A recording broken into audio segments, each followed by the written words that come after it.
Man, that pig is more slippery than the GTA 6 release date. It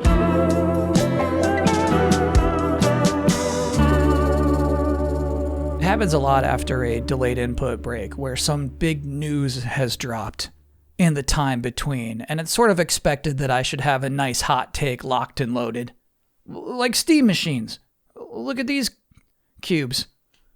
That's a PC for suckers if I've ever seen one. Valve, you have to be kidding me with that thing. I could build you a PC that is cheaper and faster and better with just a few used parts and a dollop of thermal paste.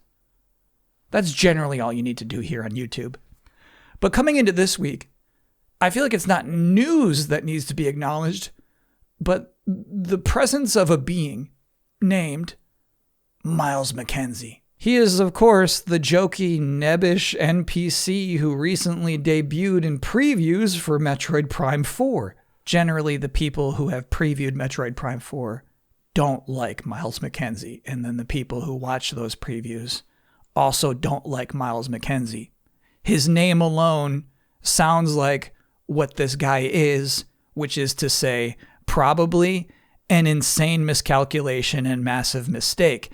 We'll get to it, though. We'll get to Miles. I will deliver some sort of take at some point. However, I would like to talk about how we got here. The journey to launch. Because you might remember, just back in September, there was a Nintendo Direct that proclaimed that the journey to launch begins. There was an art book and 3 amiibo. And that was just the beginning. They must have so many cool things planned for this journey. As we saw earlier this month, the journey to launch continues. It's just the 3 amiibo now.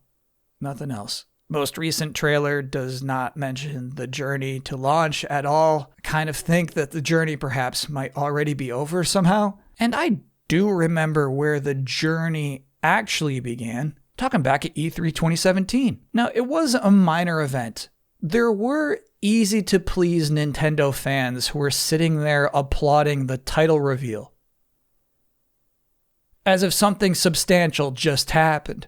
By the way, Nintendo's upload of that event delisted. So once again, I gotta thank channels like GameSpot for just keeping those re-uploads up. So funny enough, the setup that appeared right before the Metroid Prime 4 reveal trailer was Shinya Takahashi saying, "Now let's continue on with the journey with Nintendo Switch."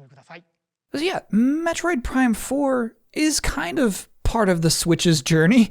It was announced early in the Switch's life, right? It kind of legitimized the Switch early in. It gave, the hardcore Nintendo fans something to look forward to. And then, of course, many years passed with nothing. And just to be fair, really quick, turns out the usage of the word journey there is just because journey was sort of the motif of that whole showcase. Yes, the journey requires the right ticket. I hope you've been enjoying the journey with Nintendo Switch so far. If video gaming is a journey, there are few more worlds left to visit on our journey. It's a journey. And we will get back on subject, but I just wanted to show this clip. But in the end, it's not just where you can take your game. It's where your game can take you. So let's go. I have to assume that Nintendo spent more money on those 3 seconds of Reggie Fils-Aimé CG than the entirety of Metroid Prime 4's marketing budget. Anyway, just 2.5 years after that initial title reveal trailer, Nintendo did a strange thing. I don't think they've done this before. They haven't done this since.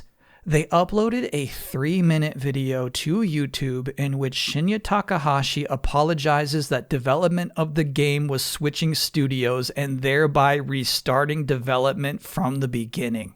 That's its own video. It's not part of a Nintendo Direct or anything. It's a 3-minute upload, all of its own. You really got the feeling, wow, Metroid Prime 4 means a lot to Nintendo. They went so far out of their way to make this video, this statement, this apology. It really seems like they're taking Metroid Prime 4 seriously. And that's the last time I ever got the impression Nintendo is taking Metroid Prime 4 seriously. It's almost dark to watch this video now. now that we know the game he's talking about is this one. These powers allow Samus to operate mechanisms and to open doors. Shinya Takahashi is standing there apologizing that the Miles McKenzie game is not going to come out sooner. And in all fairness, you might be barking back right now thinking, how can you say Nintendo is not taking Metroid Prime 4 seriously? Have you seen the Metroid Mondays posts? Yeah, check this one out. Metroid Mondays. Meet Viola, Samus's new set of wheels. By the way, I am not a Metroid lore master, but I believe this might be Samus's first ever set of wheels. But let's dig in. T-minus 2 weeks until launch. Okay. Oh, I guess that's it. That's the whole post. Nice to meet you, Viola. And I'm not saying Metroid Prime 4 requires more than that. Not that it deserves more money spent on its marketing. After all, video games really don't need marketing to succeed if streamers like them enough. But over the last year, I'm getting the impression from Nintendo's marketing that Samus's next adventure is not that big of a deal. And I feel like Samus's goofy buddies does kind of reinforce that. And so here's the universal truth, something that I can say and I know I'm right and you can never prove me wrong. Metroid Prime 4 would have looked cooler if Samus was making friends with galactic bad boys. She's a bounty hunter. Why are we always forgetting that? It could have been two backstabbing alien criminal freaks reluctantly opening this door for her. But for some reason, Retro decided it should be Armstrong and Duke. So I think pushback on Samus's Galactic Federation friends makes sense. And it's very clear from what they've shown, these people are going to learn to love Samus. I had no interest in anyone but my family. Now it's a little different. When we get home, I hope we can keep the band together. Here's the thing, though. Here's what we must keep in mind. Metroid Prime 4 is actually a prequel. So there's sort of a meta-narrative tension there where we know these people cannot possibly stick around in Samus's life. The band will not, in fact, stay together. There's a chance this whole game is basically going to be Halo Reach for everyone but Samus. That's my actual Miles McKenzie take, is maybe Metroid Prime 4's story won't be weak. And I know that's crazy because the aliens call her a chosen one. This was already going to be stupid from day one, but what if? There's a chance they might be onto something, that they are choosing to annoy you with these characters early on, so that when eventually they are each making some sort of dramatic sacrifice so that Samus and only Samus might escape this planet whose name escapes me. Vuros. Planet Vuros. Of course, Vuros. Escape Vuros, so that she may someday confront her quasi-father Ravenbeak. It could be touching. So if you're looking for a hot take on Miles McKenzie, the lamentable Jabberjaw, you're not going to get one from me until 2 weeks from now, after we've all hit credits. And then, of course, we can all make fun of him justifiably. Until then, it's up in the air. And that's delayed input. I'll be back next week. Until then, thanks for watching.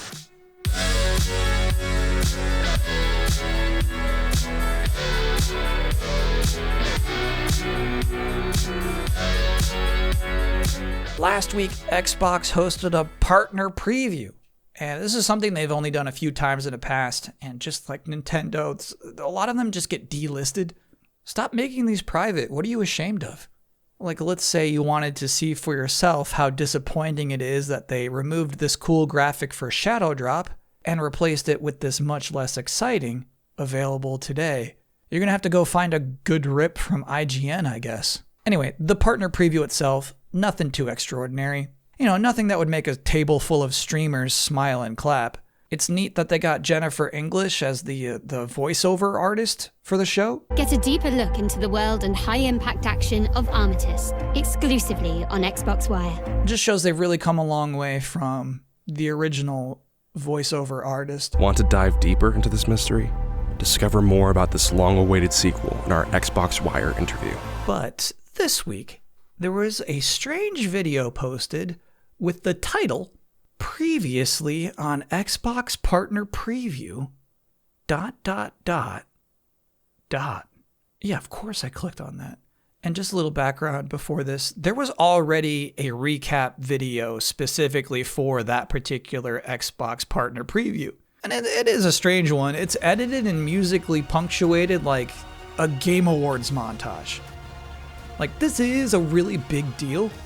But up to this point, with partner previews, they seem to always do those. They're always just about 2 minutes long. They go up the same day the showcase happened. And by the way, for some reason, Xbox doesn't delist those. For this recent recap, the description says they made it so you can relive the best moments from our latest Xbox Partner Preview. You're not really reliving the moments, they're extracted. They're different moments now with different music. I think the intent of such an epic sizzle reel was so serious in its tone is more of an emotional appeal. You just feel the weight, right? Feel the scale of what is available on Xbox Play Anywhere. So, with that video existing, why then, 1 week later, would we be treated to a video titled Previously on Xbox Partner Preview ... Well, firstly, this video is just 1 minute long. It's 50% shorter. Here's the description. Another Xbox Partner Preview in the books, and we've collected all the game announcements, DLC drops, and more in one handy place. So their sell for this is convenience. Look, all the announcements are already in the full 33-minute partner preview video, but that's not handy.